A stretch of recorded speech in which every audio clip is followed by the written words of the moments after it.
మహిమ కలుగును గాక అండి. దేవుడి వాక్యం ధ్యానించుకుందాము. లూకాసు సువార్త 18వ అధ్యాయము 2వ వచనం నుండి 8వ వచనం వరకు చదువుకుందాం. దేవునికి భయపడకియు మనుషులను లక్ష్య పెట్టకియు నుండి ఒక న్యాయాధిపతి ఒక పట్టణములో ఉండెను. ఆ పట్టణములో ఒక విధవరాలును ఉండెను. ఆమె అతని యొద్దకు తరచుగా వచ్చి నా ప్రతివాదికిని నాకును న్యాయం తీర్చుమని అడుగుచూ వచ్చిన గాని అతడు కొంతకాలము ఒప్పకపోయెను. తర్వాత అతడు, నేను దేవునికి భయపడకయు మనుషులను లక్ష్య పెట్టకి ఉండినను ఈ విధవరాలు నన్ను తొందర పెట్టుచున్నది గనుక ఆమె మాటి మాటికి వచ్చి గోజాడకుండినట్లు ఆమెకు న్యాయము తీర్తునని తనలో తాను అనుకునెను. మరియు ప్రభు ఇట్లనెను, అన్యాయస్తుడైన ఆ న్యాయాధిపతి చెప్పిన మాట వినుడి. దేవుడు తాను ఏర్పరచుకొనిన వారు దివారాత్రులు తన్ను గూర్చి మొరపెట్టుకొని చుండగా వారికి న్యాయము తీర్చడా? ఆయన వారికి త్వరగా న్యాయము తీర్చును. వారి విషయమే కదా ఆయన దీర్ఘశాంతము చూపుచున్నాడని మీతో చెప్పుచున్నాను. దేవుని నామానికి మహిమ కలుగును గాకండి. లూకాసు వార్త 18వ అధ్యాయంలో దేవుడు ఒక ఉపమానము మనకు తెలియచేస్తున్నాడు. దేవుడు ఏ విషయాన్నైనా తెలియచేయాలంటే ఆ రోజుల్లో ఎక్కువగా ఉపమాన రీతిగా అనేక మర్మాలను ఆయన బయలుపరుస్తూ వచ్చాడనమాట. ఇక్కడ ఈ ఉపమాన రీతిగా చెప్పుతున్న ఈ వాక్యము ఏమిటంటే, ఒక దేశములో దేవుడు ఈ ఉపమానము ఎందుకు తెలియచేశారు అని మనం చూస్తూ ఉంటే, వారు విసుకక నిత్యము ప్రార్థన చేయుచుండవలెననుటకు దేవుడు ఈ ఉపమానాన్ని తెలియచేస్తున్నాడు. ఏంటి అంటే, ఒక దేశములో ఒక పట్టణములో ఒక న్యాయాధిపతి ఉన్నాడు. అతడు దేవునికి భయపడకయు మనుషులను లక్ష్య పెట్టకయు ఉండు ఒక న్యాయాధిపతి. అటువంటి న్యాయాధిపతి దగ్గరికి ఒక విధవరాలు వెళ్తూ ఉండేదంట. వెళ్ళి నా ప్రతివాదికిని నాకుని న్యాయం తీర్చమని ఆ న్యాయాధిపతిని అడుగుతూ ఉంటుంటే, ఆ న్యాయాధిపతి ఆమె మాటలు పట్టించుకోకుండా ఆ యొక్క న్యాయాధిపతి ఎలాంటి వాడని బైబిల్ చెప్తుందంటే, దేవునికి భయపడేవాడు కాదు, మనుషులను లక్ష్య పెట్టకి ఉండే ఒక న్యాయాధిపతి. మరి ఈ యొక్క విధవరాలు తరచుగా వెళ్ళి అడుగుతుంటే ఈవిడ్ని కొంతకాలము ఒప్పకపోయాను. ఈవిడ మాటలు పట్టించుకోలే. ఈవిడ మాటలు తన చెవి దగ్గరికి తీసుకోలేని ఒక న్యాయాధిపతిగా ఉన్నాడనమాట. అయినా సరే ఈవిడ ఏం చేసిందంటే, ప్రతి దినము వెళ్ళి అతను వినకపోయినా నాకు నా ప్రతివాదికి న్యాయం తీర్చండి రాజుగారు, న్యాయాధిపతి అని చెప్పి తనను అడుగుతూ ఉండేదన్నమాట. అడుగుతూ ఉంటే అప్పుడు ఈ యొక్క న్యాయాధిపతికి ఏమని అనిపించిందంటే, నేను దేవునికి భయపడకయు మనుషులను లక్ష్య పెట్టకయు ఉండినను ఈ విధవరాలు నన్ను తొందర పెట్టుచున్నది.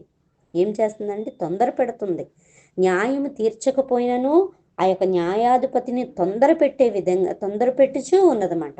అయ్యో, నేను అడిగాను కదా, ఆ న్యాయాధిపతి నాకు ఏమి చెయ్యట్లేదు, ఈ వారం అంతా తిరిగాను, ఆ న్యాయాధిపతి నన్ను పట్టించుకోలేదు, నెల రోజులు నేను తిరిగాను, ఆ న్యాయాధిపతి అసలు నన్ను చూడట్లేదు, నా బాధ ఏంటో కూడా వినట్లేదు అని అనుకోకుండా తను వినకపోయినా తరచుగా వెళ్ళి ఆ యొక్క న్యాయాధిపతిని తను అడిగినప్పుడు తనలో ఏమని మార్పు కలిగిందంటే, ఆ న్యాయాధిపతికి ఏమని మార్పు కలిగిందంటే, ఆమెకు న్యాయము తీర్తునని తనలో తాను అనుకునేను కదండి. ఒక దేవుడికి భయపడని వ్యక్తి, మనుషులను లక్ష్య పెట్టని ఒక న్యాయాధిపతి మనస్సు ఎలా కరిగిందంటే, ఆమెకు న్యాయం తీరుస్తాను అని తనలో తాను అనుకున్నాడు. చూసారండి, మనం అనుకుంటూ ఉంటాము, మనం విసుకక నిత్యము ప్రార్థన చేస్తున్నాము, మనం అనుకున్న కార్యాలు జరగట్లేదు, నిత్యము చెయ్యాలా, దేవుడు చెయ్యడు, మనకి ఎందుకు వచ్చింది అని మనం నిరాశ పడిపోతూ ఉంటాము కదా. అందుకోసమే దేవుడు ఈ యొక్క వాక్యాన్ని దేవుడు మనకు తెలియచేస్తున్నాడు.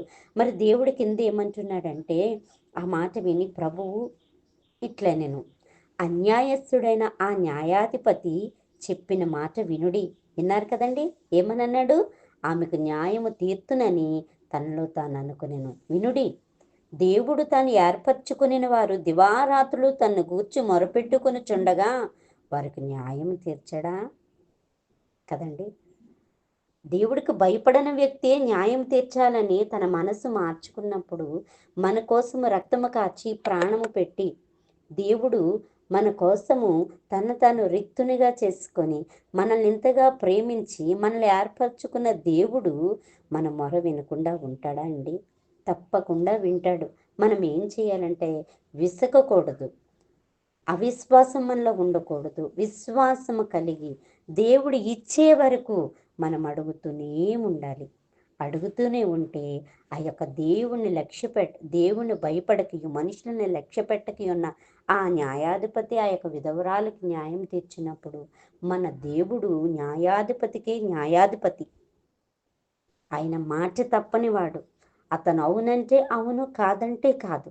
అలాంటి దేవుడు మరి మనకు అన్యాయం చేస్తాడండి? చెయ్యనే చేయడు. కాబట్టి ఈ వాక్యం ద్వారా దేవుడు ఏమంటున్నాడు? నువ్వే సమస్యల్లో ఉన్నావో, నువ్వే కష్టంలో ఉన్నావో, నువ్వే శోధనలో ఉన్నావో, నువ్వు ఏ అనారోగ్యంతో ఉన్నావో, దేవునికి విసుకక నిత్యము ప్రార్థన చెయ్యు. నేను నీకు శీఘ్రముగా ఇస్తాను, నువ్వు అనుకున్నది నేను చేస్తాను అని దేవుడు ఈరోజు నీతో నాతో మాట్లాడుతున్నాడు.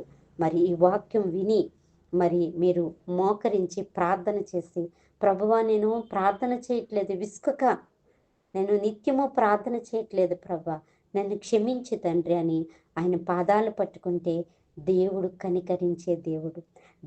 దేవుడు ఏమంటే దీర్ఘశాంతము చూపే దేవుడు. కాబట్టి నీ పైన దీర్ఘశాంతము చూపించి ఆ రోజు ఆ న్యాయాధిపతి ఆ విధవరాలకి ఏ విధంగా న్యాయం తీరుస్తున్నాడో ఈరోజు మన పరమ న్యాయాధిపతి అయిన దేవుడు నీకు నాకు న్యాయము తీర్చునుగాక. ఈ వాక్యము మనందరి వినికిడిలో దీవించి ఆశీర్వదించబడునుగాక. ఆమేన్. మహిమ